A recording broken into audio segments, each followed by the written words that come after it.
మన ముకుంద జ్యువెలర్స్ కొత్త బ్రాండ్ పూర్వి అందమైన 18 గ్రామ్స్ బంగారు ఆభరణాలు దుబాటు ధరల్లో వివరాలకు సంప్రదించండి. గురుగారు నమస్కారం. నమస్తే అమ్మా. గురుగారు ఇప్పుడు చూసుకుంటే కనుక బయట ఎక్కువగా సంతానలేమి సమస్య పెరిగిందనే చెప్పుకోవచ్చు. ఇన్ఫెర్టిలిటీ ఎక్కువగా చూస్తున్నాం గురుగారు. చాలా మంది వీటిలో ఎంతో మంది ఏంటంటే డిఫరెంట్ గా ప్రయత్నాలు చేస్తూనే ఉన్నారు.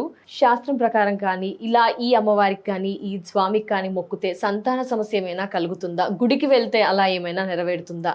ఈ పూజాది కార్యక్రమాలు కూడా మనకు ఎంతవరకు దోహదపడతాయి? ఏం చేయాలి? ఏదైనా చేస్తే కనుక ఖచ్చితంగా ఫలితం ఉంటుందా? ఆ వివరాలు మాట్లాడుకుందాం గురుగారు. తప్పకుండా అమ్మా.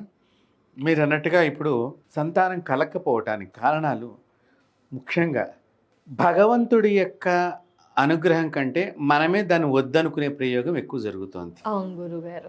ఎందుకంటే పూర్వకాలంలో శాస్త్రం ఏం చెప్పిందంటే పూర్వీకులు శాస్త్రాన్ని పాటించారు. అందువలన అప్పట్లో వారికి చక్కగా సంతానలేమి అనేటువంటి సమస్యలు లేకుండా ఎక్కడో బాగా మనం వింటే ఏదో ఒక 5-6 గ్రామాలకు కలిపి ఒక్కళ్ళకి ఏదో సంతానం లేదంటే పాపం ఆవిడ ఎన్నో అని అట్లా చిన్నప్పుడు వినేటువంటి సంఘటన. ఇప్పుడు చాలామంది ఏమవుతుందంటే పెళ్ళి అవటమే ఒక కష్టంగా ఉంది. పెళ్ళైన తర్వాత మేము మొదటి పిల్లల్ని కనొద్దనుకుంటున్నాము అంటే నువ్వే వద్దనుకుంటున్నప్పుడు భగవంతుడు నీకు ఎందుకు ఇస్తాడు చెప్పండి? మీరు ఆలోచన చేయండి. ముందరి నుంచే అడుగు వద్దు వద్దు, 4 మాసాలు ఆగుదాం, 5 మాసాలు ఆగుదాం, ఓ సంవత్సరం అయిపోయింది, ఇప్పుడు మనం ప్రయత్నం చేద్దాం. ఇప్పుడు వివాహమే దగ్గరగా 30 ఏళ్ళ పైబడి వయసున్నా కూడా అవటం లేదు. అలాంటి పరిస్థితికి వచ్చేస్తుంది. ఇప్పుడు అంత లేటు వయసులో పెళ్లి చేసుకుని మళ్ళీ ఇంకా మనం ఆగి ఇది ఏమవుతోంది? శరీరం లోపల వయసు వస్తున్న కొద్దికి శరీరం లోపల కొన్ని యొక్క గ్రంథుల యొక్క ఉత్పత్తి దాని యొక్క మార్పులు జరుగుతూ ఉంటాయి. తగ్గటం కాదమ్మా, మార్పులు జరుగుతూ ఉంటాయి. ఆ మార్పులు జరిగినప్పుడు దానికి అనుగుణంగా ఉండేటువంటి వాతావరణం దొరికితే అది చక్కగా శుభపరిణామాన్ని కలిగిస్తుంది. ఈలోగానే మనిషికి టెన్షన్ అనేటువంటిది బాగా ప్రపంచంలో నడుస్తున్నది. అందరికీ కూడా టెన్షన్. నిద్ర లేవటం కూడా ఒక టెన్షన్ అయిపోయింది. అన్నం తినటం పెద్ద టాస్క్ పిల్లలకి, పెట్టడం పెద్దవాళ్ళకు ఒక టాస్క్. అంటే ఇంత మాదిరిగా అయిపోయినప్పుడు ఇలాంటి కాలంలో అలాంటి సమస్యలు ఎందుకు ఉత్పన్నమవుతున్నాయి అంటే వారి జీవన విధానమే వారిని శాపమిస్తోంది తప్ప ఏ దేవుళ్ళు వీళ్ళకి శాపాలు ఇవ్వటం లేదు. అది మనం గమనించాలి. భగవంతుడు మనకి పుష్కలంగా పురుషుడిని కానీ ఆ స్త్రీని కానీ చక్కగా సంతానవతి కావాలి, వాడు తండ్రి కావాలనే భగవంతుడు ఆశీర్వచనం ఉంటుంది, గురువుల యొక్క ఆశీర్వచనం ఉంటుంది, మంత్రం యొక్క ఆశీర్వచనం అదే మాదిరిగా ఉంటుంది. అయితే మనం ఇప్పుడు చేసుకుంటున్నటువంటి వాతావరణంలో ముఖ్యంగా సంతానలేమి సమస్యలు రావటానికి మన జీవన విధానమే ప్రధానమైనటువంటి కారణం. కాబట్టి దాన్ని ముందర మానుపుకున్నట్లయితే మనం పూజ చెయ్యకపోయినా పిల్లలు పుడతారు అనేది మన పూర్వీకులు చేసి చూపించారుగా. 15 మంది సంతానం, 10 మంది సంతానం, అలా వాళ్ళేం పూజలు చేయలేదుగా, చక్కగా పుట్టేశారుగా. ప్రతి సంవత్సరం ఒక్కొక్కళ్ళు చొప్పున ఒక్కొక్కళ్ళు పుట్టారుగా. ఇప్పుడు ఎందుకు పుట్టడం లేదు అంటే మనం పూర్వీకులు చేసిన ఆచారాన్ని పాటించకపోవటం. వాంటింగ్స్ అనే పేరుతో ఎక్కువగా కోరికల్ని పెంచుకున్నాం. కోరికల్ని పెంచుకున్నప్పుడు నెరవేరటానికి ఈ తక్కువ వయసులో ఎక్కువ కోరికలు ఉంటున్నాయి. ఈ ఎక్కువ కోరికలకి ఆర్థికంతో ముడిపడి ఉన్నాయి ఇక్కడ. మళ్ళీ ఈ ఆర్థికానికి మనిషి యొక్క జీతాల మీద ఉన్నది, ఈ జీతాలకి సంపాదించేవాడి మీద ఉన్నది, మళ్ళీ వాడి మీద ఎంతో ప్రెజర్ ఉంటుంది.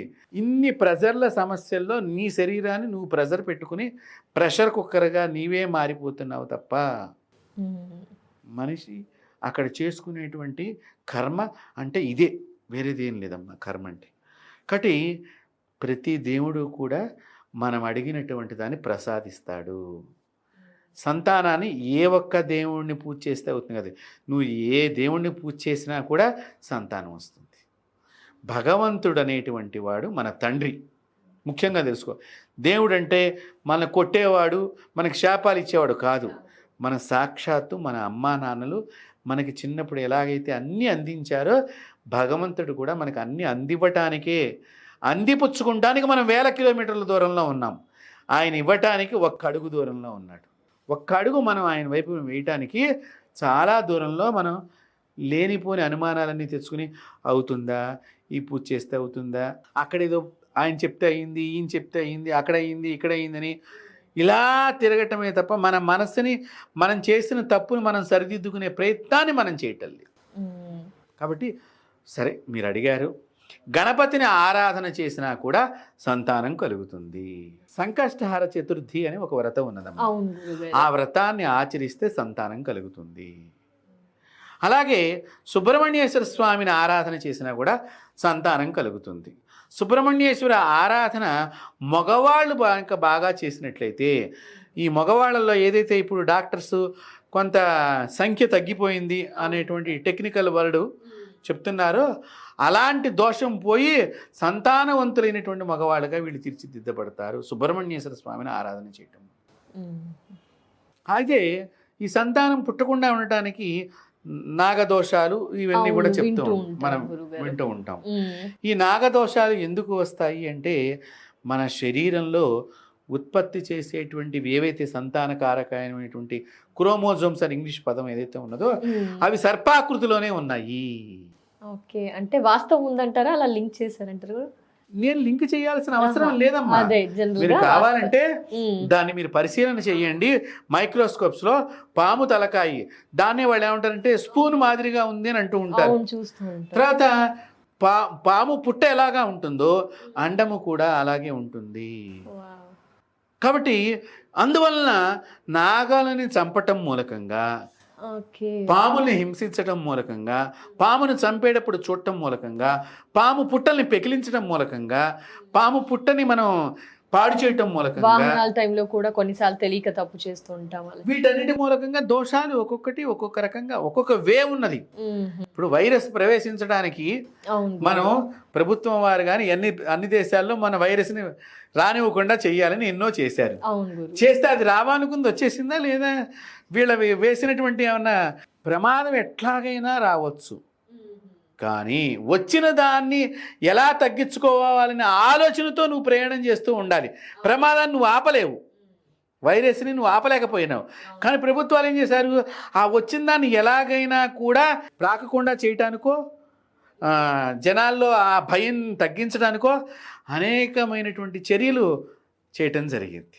కాబట్టి ఇలాగే ఈ దోషాన్ని మనం పోగొట్టుకునే చర్యలు మనం చేసినప్పుడు ప్రతి భగవంతుడు కూడా మన యొక్క ఆనందానికి చూడటానికే ఆయన వీక్షణగా ఉన్నాడు తప్ప మన ఆనందం వద్దనుకునే భగవంతుడు ఎవరు లేరు మన ధర్మంలో, తండ్రితో సమానం. కాబట్టి ప్రతి దేవుడు కూడా సంతానాన్ని ప్రసాదిస్తాడు. కాబట్టి దాన్ని చేసే మార్గం ఒక చక్కని గురువు ద్వారా మనం తెలుసుకుని పూజ చేస్తే కనుక ఆ దోషము, ఆ సమస్యను, మనం చేసిన కర్మను అవి తొలగిపోయి, ఏదో అజ్ఞానం వలన మనం ఏం చేస్తామంటే అజ్ఞానం వలన ఏవో ఇలా చేస్తే బాగుంటుంది, మనం ఏదో ఆలోచన చేస్తాం, మనం గొప్పగా ఆలోచన చేస్తాం. కానీ మన గొప్ప ఆలోచనలన్నీ కూడా భగవంతుడు మన గురించి ఎప్పుడో ఆలోచన చేసి ఉన్నాడు. మీరు ఒకటి గుర్తుపెట్టుకోండి, కరోనా సమయంలో మరి అందరూ షేక్ హ్యాండ్లు ఎందుకు తీసుకోలేదు, అందరూ దగ్గరగా ఎందుకు ప్రవర్తించలేదు, దూరము, ఎంత ప్రేమగా ఉండేటువంటి భార్యను, ఎంత ప్రేమగా చూసినటువంటి వాడైనా కూడా దూరంగా ఉంచాల్సి వచ్చింది. అందుకనే మన సిస్టమే నమస్కారం అనే దానితో ప్రారంభమైంది. కాబట్టి సిస్టమ్, మన వేద సిస్టమ్, మన వేద ఆచారం, దీని అందుకనే ఆచారం అని అన్నారు. మన పూర్వీకులు ఏదైతే నడిచారో ఆ మార్గాన్ని నడిస్తే సమస్య వచ్చినా పక్క నుంచి వెళ్ళిపోతుంది తప్ప మనల్ని ఏమీ చెయ్యదు.